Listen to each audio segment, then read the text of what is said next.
It's Wednesday here on the North Shore Drive podcast. I'm Chris Carter, your host here from the Pittsburgh Post-Gazette. We've got Ray Fittipaldo. Mike Tomlin said the Steelers spent extra time trying to fix their red zone issues. We'll talk about that, what's going on with the uses of TJ Watt, and while Minkah Fitzpatrick and Joey Porter Jr. don't have interceptions, the Steelers are one of the best turnover defenses in the NFL. What's going on there? All that here and more on the North Shore Drive podcast. Let's get into it. You are now listening to the North Shore Drive Podcast, a show on all things Pittsburgh sports from the writers of the Pittsburgh Post-Gazette, hosted by Christopher Carter.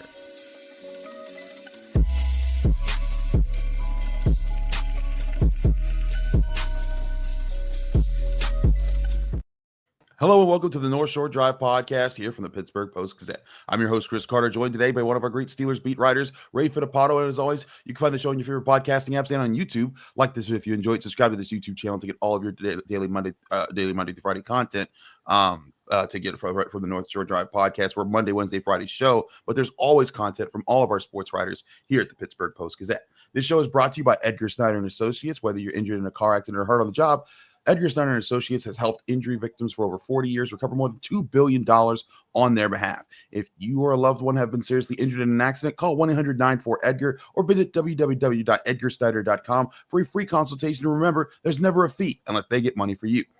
Excuse me, y'all, as I'm a little under the weather. I got a sore throat here, but we're still powering through and giving you your Wednesday show. I've also missed the last two shows because I've been Greenbrier. I've been in the Greenbrier Hotel in West Virginia covering Pitt basketball as they were at an invitation out there. Ray, you dealt with a blizzard last week, and it was nuts. Just looking at it on TV as I was watching from my Airbnb in West Virginia. But certainly the Steelers went into that with some adversity, and but it wasn't just that game that they've struggled in the red zone. They did so also against the Ravens game. And you see Mike Tomlin come out on Tuesday in his press conference, and he opened saying, hey, that's what we spent the mini bye doing. We did some research, we looked at some things, and then we started to apply it and practice it this week. If you're looking at it from your perspective, and you've been writing about it, you've been thinking about it, you've been talking about it, what are the things the Steelers should be doing to address their red zone issues? Yeah, I mean, first and foremost, Chris, I think they have to cut down on the personnel packages. I think there's a lot of shuffling players in and out of the lineup, and maybe there's not a lot of continuity with some of those packages. To me, especially when you get in goal-to-go situations, Chris, just have one package. Have a heavy package. You don't need Michael Pruitt and Connor Hayward in there.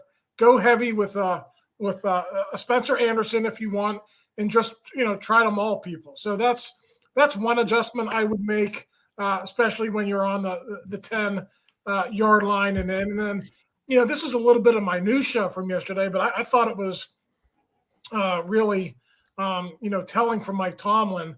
And this has nothing to do with execution down there, but he admitted that there are issues with replay assist. And I remember there was one instance from that Commanders game. There was a bad spot. The ball was spotted at the 5 when it should have been spotted at the 3. And then the Steelers already have their play call in, and the referees move it up 2 yards. And then the next thing we know, the ball's being snapped. So, there is a big difference between being like first and goal at the 3 and first and goal at the 5. And, I thought it was interesting that Mike Tomlin admitted that he and his coaching staff have had some issues adjusting to that when it comes to where the ball is spotted. That's interesting here. And Ray, could you explain replay assist? Because I think people normally think of just challenges and replay, but now in today's NFL, there are more times where officials step in and just kind of change a ruling based off of what New York's telling them. Right. So normally, the coach would throw the red flag, the clock would stop, and there would be an official timeout. More with replay assist, they do have to adjust with the clock. They will stop that play clock if they have to, but a lot of times it's done within 5 or 10 seconds. And I asked Mike Tomlin yesterday, well, how much time do they give you to readjust there? He basically said it's different with every game. So once again, it's something that, it's new technology. It's something new the NFL is trying this year. And I think, Mike and his staff and other staffs around the NFL are trying to figure that out on the fly. I think the easiest thing, Chris, that the NFL should do is once they make a determination on replay assist where it's a different spot, let's say in this instance that I'm referencing from Washington, just give them a new play clock. If they want to sub in, they want to change the play, just give them new 30 seconds. You're not extending the game all that much if you do that once, twice, 3 times a game. So I think they're making it more difficult than it has to be. But anytime you make a change on replay assist, just signal, hey, new 30-second clock. If you want to sub. If you want to change your play call, change your play call, because it's obviously been a problem for the Steelers, or Mike Tomlin wouldn't have discussed it yesterday. No, agreed. It's definitely been an issue there. But I do think there's also some frustration with maybe like, hey, maybe they need to keep it simple, stupid. Maybe it is the personnel packages, and I think that points a little bit to Arthur Smith. But does it also point to Terrell Austin, because he also said that the red zone defense has struggling? And what's funny is if you look at NFL red zone defense, they're still one of the best in the NFL there. But they've diminished there. Like right now, they're tied for 11th in red zone defense as far as percentage of touchdowns allowed in the red zone. That's still pretty good. They're touchdown 51.52% of the time teams get in the red zone. That's better than the Chiefs, better than the Ravens, better than the Buccaneers. But that's down from where they were about 4 weeks ago, where they were the number 2 team in November in that statistic. As they only allowed less than 40%. So clearly it's not gone well the past four games or so for the Steelers when it comes to defending the red zone. Have you had any thoughts as far as why that's been the case? Yeah, I mean, the Ravens go 2 for 2 down there, including that end of game drive where it could have that game could have flipped if the Ravens get that 2-point conversion. So they go 2 for 2. The Browns. The 2-8 Browns go 3 for 4 on you, and what I noticed in that the Browns game, especially on the Jameis Winston 2-yard touchdown, I think it was 4th and 2, Chris, when he scored there. They're just people weren't getting off blocks and making plays, and maybe the field conditions and the snow had something to do with it. I think the Steelers are a team that's built around speed and athleticism, and I think that's neutralized a bit when you're playing in sloppy conditions. But nonetheless, you got to get off blocks and make plays. And no one is mistaking Jameis Winston for Lamar Jackson or any other athletic quarterback in the NFL. I mean, that guy is a below average athlete and runner at this stage of his career. And there he is waltzing into the end zone for an important touchdown in that game. So a lot of times it just comes down to 1-2 down there. I'm sure they're going to tweak some things. Mike Tomlin said he kind of did like a little mini bye-week study on it. That's how concerned he was about it. So I'm sure there's going to be some tweaks there, but just far too many guys getting single blocked along that front 7 and not getting off blocks. That's what I saw, at least on that Winston touchdown. And I think that's a big part of it. I have a film study that we'll dig more into on TJ Watt and what's now going on there, and why why his production wasn't big in that game, and what other teams might be doing to slow him down. But one of the things the Steelers are trying to do is they're trying to, use, hey, if they're going to send the entire offensive line to stop TJ Watt, let's use him as a decoy. And they're using stunt twists, where a stunt twist is when basically the edge man crashes inside of the onto the offensive line, drawing a double team, and then it allows the interior guy to back off and sort of twist around them. And then they get a clean look at the quarterback or at the backfield. And the problem is they're doing that, and those defensive tackles aren't getting in their spots faster. In fact, one of the bigger passes Jameis Winston had, Larry Ogunjobi, it was that same exact concept, twisted right into the face of Jameis Winston, and he just lost him. Granted, snow that, but there was also another point early in the game before the snow hit that he didn't make a play there. Keanu Benton also had a similar play like that. And so that's something the Steelers need to see from their defensive guys. If they're using TJ Watt as a twist, as the stunt man, the twist man has to be able to go win in those spaces. And it's one thing when it's Lamar Jackson shaking you out your shoes, but it's another thing when it's Jameis Winston. And I think that's your point, is that they need to be able to win in those spots. As much as we're talking about Russell Wilson and the offensive line and, figuring out better packages for the offense, there's also execution parts on defense that they could be better, sharper too in the red zone. And hey, if they had been, maybe they're 9-2 right now. Yeah, I mean, let's look at what they did after that Giants game, Chris. They had the bye week. Everyone was concerned about the run defense after the Giants ran for, I think, 157 on them, and I think Tyrone Tracy had over $120. They fixed that. The run defense hasn't been an issue since then. Got another mini bye week here. Let's see if Mike Tomlin and Terrell Austin can nip this in the bud. I think when you look at the big picture of what Mike Tomlin was talking about yesterday, I think the red zone offense is the much bigger concern right now. I think given where the defense is and where they've been, I think there's probably more confidence, I think, at least for me, that the defense will fix those issues. I need to see the offense fix those issues, probably more so.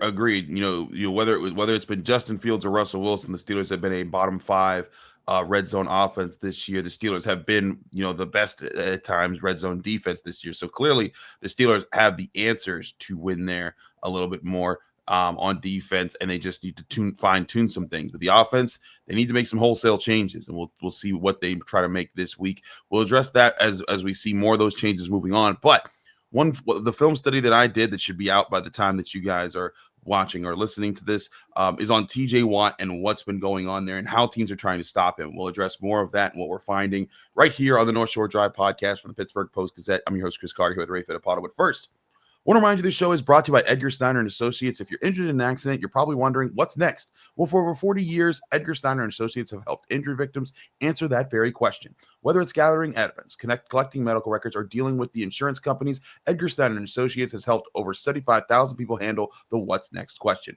Call 1-800-94-EDGAR or visit www.edgarsnyder.com for a free consultation. And remember, there's never a fee unless they get money for you.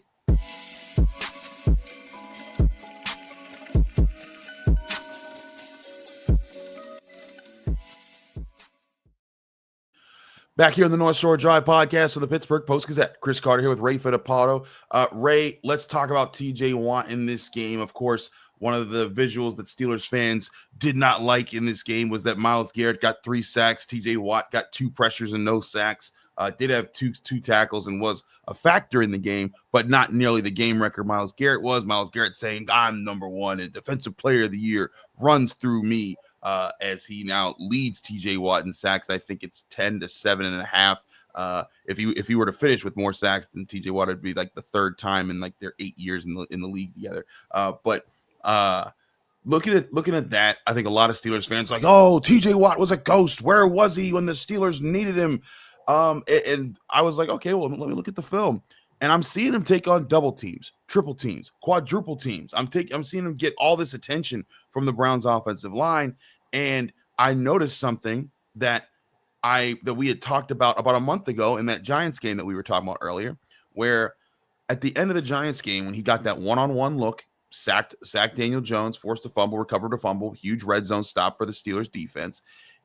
The Steelers credit it to their moving him around, him flip-flopping with Alex Highsmith a bit, and how it confused the Giants just enough to make them forget that they were supposed to flip their protection to TJ Watt's side. And they did it only 4 times that game, but that was you have to go back 4 years to find a total of 4 times to match them doing that in a single game. So you thought, okay, well, maybe they're going to do that a little bit more. But Ray, they've done it 1 time since the Giants game, and I thought that was pretty peculiar. So when about that, and I was like, I wonder what the coaches have to say, especially after the mini bye, about that and what they're doing here. I asked Mike Tomlin about that, and I asked whether that's been about the personnel, because listen, Alex Highsmith's been hurt, and he's the other part of that equation a lot of times, or if it's been about matchups, because sometimes it could just be about, hey, we like him, we're in his spot here. And Mike Tomlin's response was, quote, "It's probably a little bit of both. I think we were working with a deficit in the Giants game in terms of our edge people. As we get everybody back, we're more inclined to play everyone from their home spots. And I asked, is moving him around something you guys want to do, or do you want people to have their home spots? And he says, it's week to week, to be honest with you. Some of these discussions are matchup based about the people we face, so they're relative to the particular weeks. Ray, you've seen it. One thing the Browns do with Myles Garrett is that they move him all over the line so that you can't, it makes it that much harder for you to be able to plan to double team him and triple team him, because now you have to keep talking about where he is. Do you feel like the Steelers should be doing something similar with TJ Watt, or is there strength in just kind of the Steelers having their alignments where they are and relying on those as a team to get pressure? Yeah, listen, I think it goes without saying, and I think Nick Herbig is a fantastic player, but this is a different defense when Alex Highsmith is healthy. And, we should mention that, Alex talked on, I guess it was Tuesday. Yes. He ran on it, said it felt better than when he ran on it over the weekend.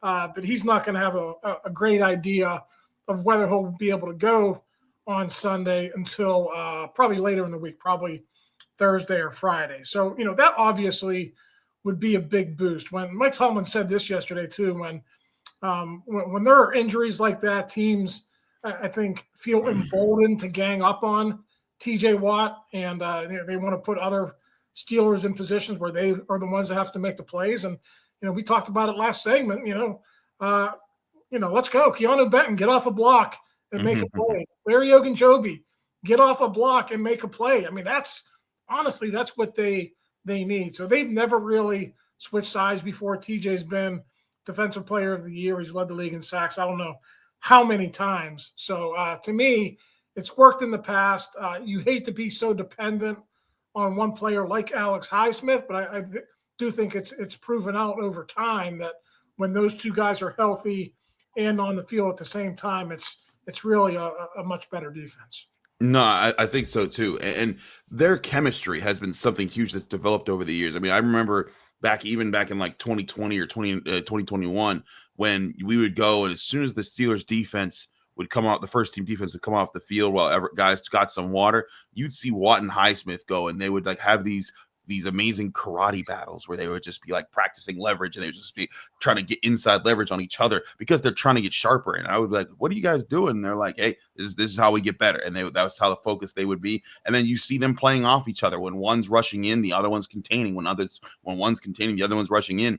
And that's been a chemistry thing. And, to Mike Tomlin's point, that, not having that is an issue. And, at the same time, while not having Highsmith has missed more games than he's played this year, so is Nick Herbig. Nick Herbig just got back from injury. So the Steelers haven't had a steady rotation of edge guys around TJ Watt this year, and that might have a factor in how things have played out. Nick Herbig's supposed to be the backup that comes in and give you a little bit of a spark because he's a different type of a player. Same thing for Preston Smith. If Alex Highsmith is back this week, and it looks like he's trying to be back this week, that could be a big boost to TJ Watt and something that happens there.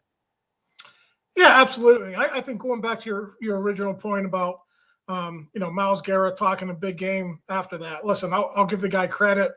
He exposed some weaknesses on that Steelers offensive line, but one of those sacks clearly was Russell Wilson hanging onto the ball too long, and then another one where they had to free him up in a game, and Zach Frazier clearly didn't recognize the game, and he just looped around. It was an easy sack. So it's not like Myles Garrett was out there dominating the entire game. He was actually pretty quiet, I thought, in the second half. He made some game-changing types of plays in the first half, but I think a lot of that, quite honestly, was on Russell Wilson and Zach Frazier, just, for not doing fundamental things in those situations. Get rid of the ball if you're Russ, and if you're Frazier, get your head up and recognize them running a game on you. No, I actually agree with you. It's funny when I was looking over this game and trying to make things out. If you look at just simply the plays of the game and where they are, Myles Garrett name on the playlist is mentioned twice in the second half. And it was funny. Mike Tomlin said this in the halftime thing to the halftime reporter, and was like, asking, how do you stop Myles Garrett? Do you involve schematic changes? He's like, no, we just got to be sharper with what they're doing. People are like, how could you not involve schematic changes? Well, clearly they need to change something, because in the second half, the two plays that he's noted to even have a simple impact on was a 1 yard run by Najee Harris on 1st and 10, and where Greg Newsome made the first hit and Myles Garrett came in for an assist, and then a 4th and 1 where he chased Russell Wilson, but Russell Wilson converted the pass to Pat Freiermuth for a first down. So other than that, he was completely neutralized in the second half. And historically, the Steelers do a pretty good job at neutralizing that guy. Like, he'll make a play here and there because he lines up over Dan Moore, who's not one of the best offensive tackles in the NFL. But I'm right with you. I feel like, for as much as big and bad and bravado as Myles Garrett wants to talk, it's kind of like, okay, but you did this for a 3-win team on a short week in a blizzard, and that's all well and good. But historically, the Steelers have dominated this rivalry, and TJ Watt has dominated the comparison there. Again, if Myles Garrett finishes with more sacks than TJ Watt this season, he currently has more right now, but if he finishes with more sacks than TJ Watt, it will just be the third time I believe this is their eight years in the NFL together. They were drafted the same round of the same class. And one of those years was when TJ Watt missed more than half the season with an injury. Yeah, if you listen to all the analytic nerds out there, sacks don't matter, right? It's about pressure rate and all that other stuff. TJ had more sacks than Garrett last year, and look who won the DPOY. So there you go. There you go, indeed. I want to talk to you, Ray, about this team's turnover capabilities, because everyone's looking at Minkah Fitzpatrick and saying there's no interceptions there, and Joey Porter Jr. Has only one interception there. We had one against the Cowboys, but at the same time, the Steelers defense is getting turnovers. They're doing very well there. We'll talk about that and what they're doing right and who's contributing to that next here on the North Shore Drive podcast of the Pittsburgh Post-Gazette. Chris Carter, Ray Fittipaldo. But first, I want to remind you the show is also brought to you by Savinas, Kane, and Gallucci. They are mesothelioma and asbestos lawyers with over 85 years of experience. Call them today for a free consultation. That's Savinas, Kane, and Gallucci. We're also brought to you by Moon Township Honda. Go to 5802 University Boulevard in Moon Township, Pennsylvania, or visit their website, moonhonda.com, to get your new Honda vehicle today. Here's a message from our friends at Moon Township Honda. It's that time of year again to get the Honda of your dreams during Happy Honda Days, where you'll find great offers on a sporty new Civic, spirited Accord, fun to drive HRV, and versatile CRV. So don't wait. Turn your holiday dreams into reality with a new Honda named KBB.com's best value brand. Buy online, reserve from select dealers, or visit your local Honda dealer today.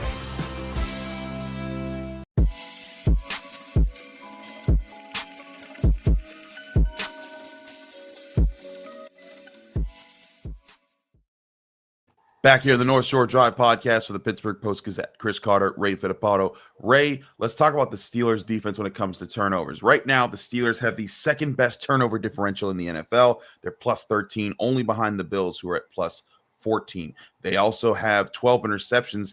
That right now is tied with fifth best in the NFL, with the New Orleans Saints only behind the Bills, Lions, Texans, and Vikings. Overall, when it comes to turnovers, they're tied for the second most with 22 turnovers, only behind the Texans. They're tied with the Packers and the Vikings there. So clearly something is going right on defense when it comes to takeaways. But if you ask fans and you look at, well, where is Minkah Fitzpatrick? Why doesn't he have a turnover? And as Mike Tomlin put it out when I asked him that question, he talked about, hey, teams aren't throwing to the middle of the part of the field on us. And that's kind of what we want to happen. And he talked about how, hey, when the Steelers played the Falcons, and you and I talked about this being a factor in that matchup, they were going to avoid the middle part of the field. Why? Because Jesse Bates is one of the best safeties in the NFL. And he said we didn't throw there once, and we ended up winning the game. A few weeks after that, someone tested the middle part of the field. Jesse Bates got an interception, and that won the Falcons the game. That's part of the strategy. Teams are looking to avoid Minkah Fitzpatrick. And when I looked it up on sports information systems, right now, the Steelers are giving, when it comes to the middle parts of the field, the Steelers are giving up the fewest the fewest receptions. They're being targeted there the fewest receiving yards, the fewest receiving touchdowns down the middle parts of the field. So there is merits to that. So that means, where are the turnovers coming from?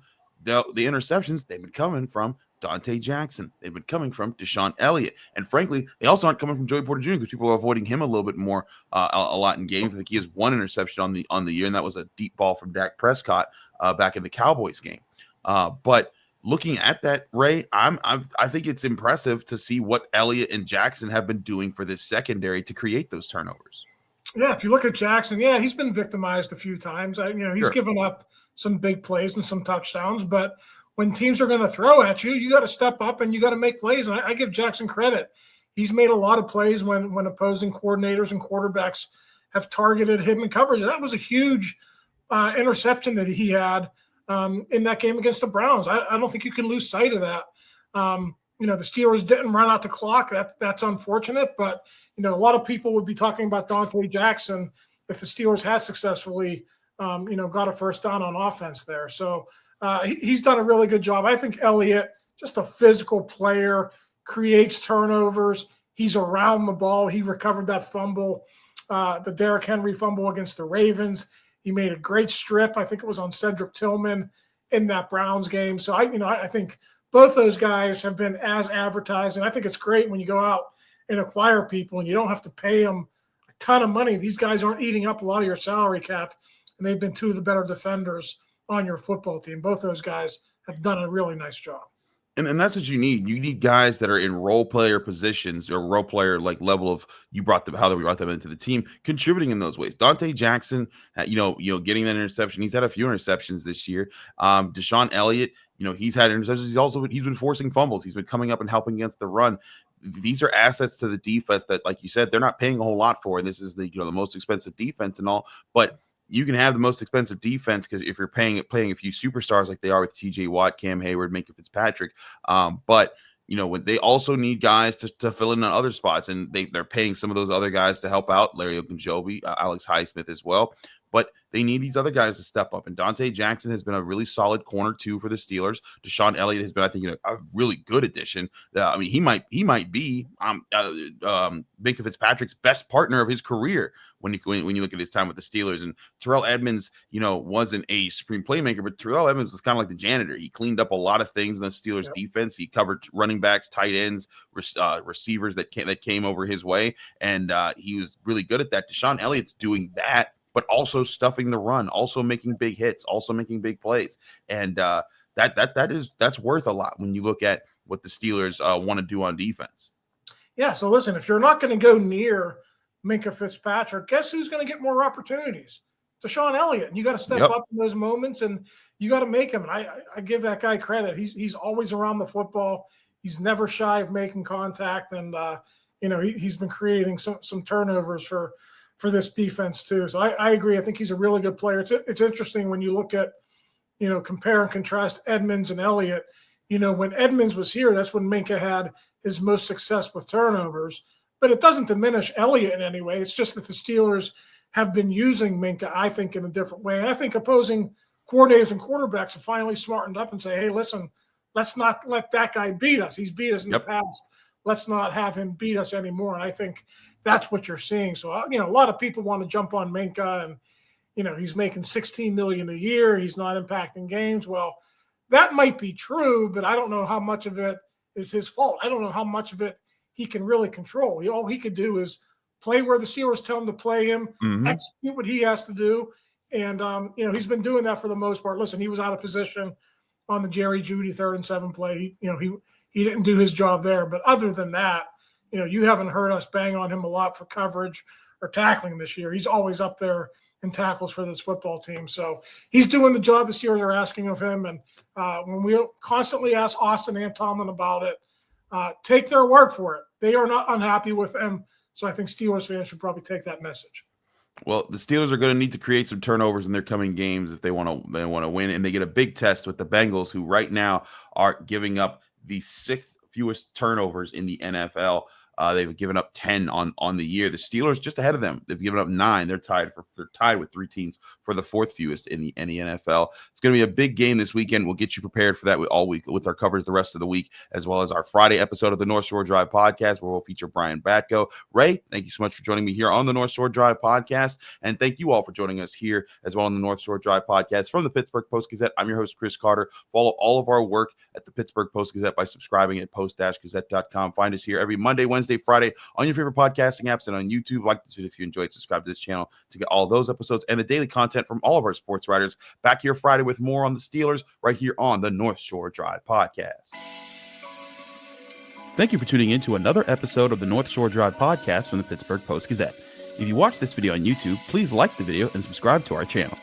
For all the sports coverage from the Post-Gazette that we have to offer, visit post-gazette.com.